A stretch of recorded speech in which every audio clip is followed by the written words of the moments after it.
Friends, welcome back to వని వంటిల్లు. ఈరోజు మనం సంవత్సరం అంతా నిల్వ ఉండే చింతపండు పేస్ట్ ఎలా తయారు చేసుకోవాలో చూద్దాం. ఇలా తయారు చేసుకుని స్టోర్ చేసి పెట్టుకుంటే మనకి నిల్వ ఉండటం కాకుండా పని చాలా సులువుగా అయిపోతుంది. చింతపండు నానబెట్టి గుజ్జు తీసుకుని టైం అనేది చాలా సేవ్ అవుతుంది. పచ్చళ్ళు తయారు చేసుకోవాలన్నా, మనం పులిహోర తయారు చేసుకోవాలన్నా కూడా దీన్ని వాడుకోవచ్చు. ముందు చింతపండుని ఇత్తనాలు, ఈనెలు లాంటివి ఏమీ లేకుండా చిన్న చిన్న ముక్కలుగా ఇలా తీసుకుని విడదీసి ఇలా తీసుకోండి. ఇప్పుడు స్టీల్ గిన్నె లాంటిది ఉంటే అదే బెటరు. కొంచెం పెద్ద సైజు గిన్నె తీసుకోండి. నేను మొత్తం ఇది 1/2 కిలో చింతపండు అండి. ఇప్పుడు ఈ గిన్నెలో ఈ చింతపండు మొత్తం కూడా వేసుకోవాలి.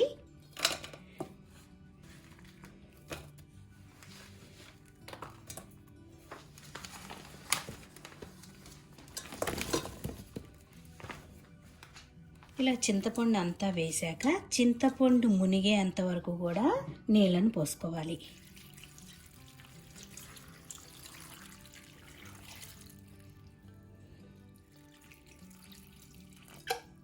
చూడండి, చింతపండు మునిగి పైన ఎంతవరకు ఉంటే సరిపోతుంది నీళ్ళు.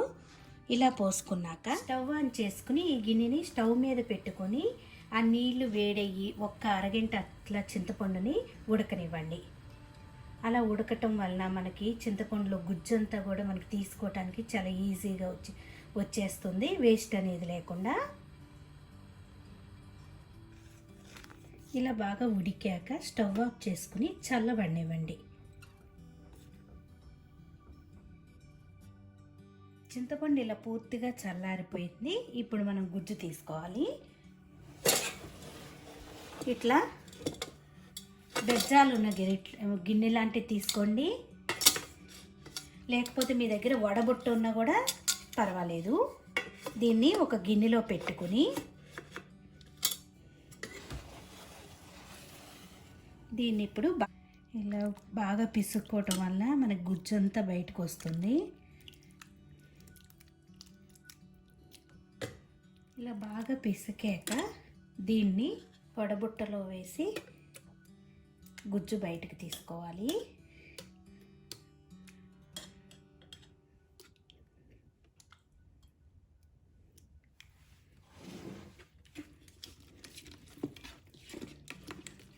ఇలా అనుకుంటే ఆ బెజ్జాల ద్వారా కిందకి మెత్తని గుజ్జు దిగిపోతుంది. ఏమన్నా చెత్త అది ఉంటే, విత్తనాలు, తుక్కు ఉంటే పైన ఉండిపోతుంది అన్నమాట. చూడండి, లోపల గుజ్జు ఎలా దిగిందో అలా మొత్తం కూడా ఇలా తీసుకోవాలి.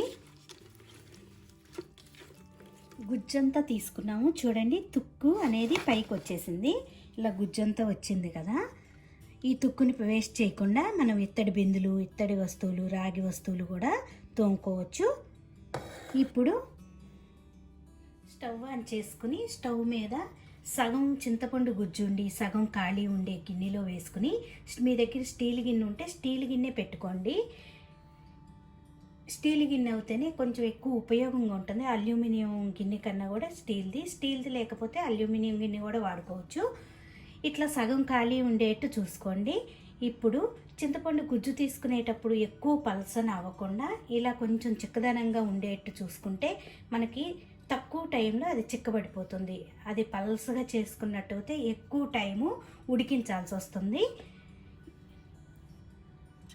ఇప్పుడు ఫ్లేమ్ని మీడియం ఫ్లేమ్లో పెట్టుకొని దీనిలో 3 టేబుల్ స్పూన్లు పసుపు వేసుకుందాం.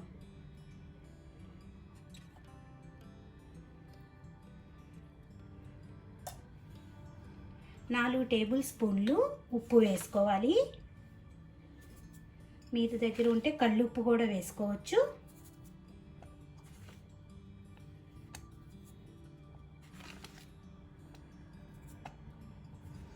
దీనిలో ఇప్పుడు 4 టేబుల్ స్పూన్లు ఆయిల్ వేసుకుందాం.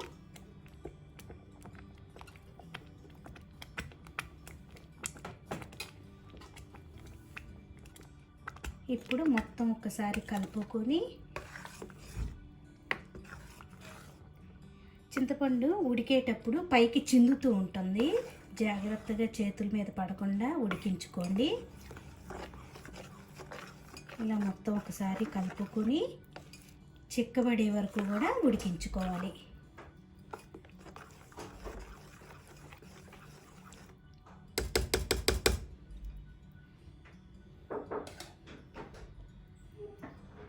దీనిపైన మూతను పెట్టి ఉడికించుకుందాం. మధ్య మధ్యలో మూతను తీసుకుని తిప్పుకుంటూ ఉడికించుకోవాలి, లేకపోతే అడుగంటుతుంది.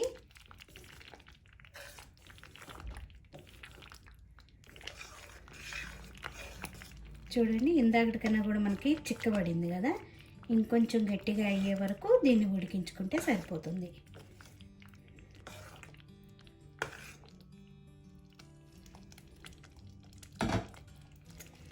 చూడండి, గట్టిగా ఉడికిపోయింది.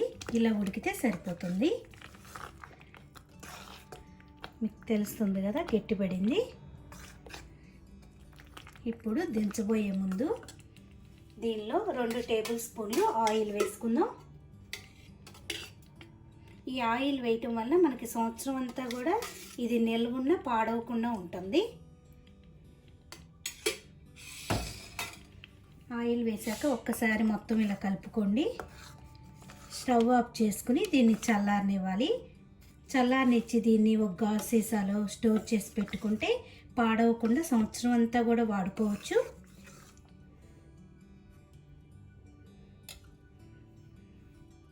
పులిహోర తయారు చేసుకోవటానికైనా మనం పచ్చళ్ళు తయారు చేసుకోవటానికి కూడా దీన్ని వాడుకోవచ్చు. ఈజీగా అయిపోయే పని. మీరు కూడా నచ్చితే ఒకసారి ఇలా ట్రై చేసి స్టోర్ చేసి పెట్టుకోండి. ఈ వీడియో నచ్చితే లైక్ చేయండి, షేర్ చేయండి, కామెంట్ చేయండి. మరిన్ని వీడియోల కోసం వాణి వంటిల్ని సబ్స్క్రైబ్ చేసుకోండి. Thank you for watching.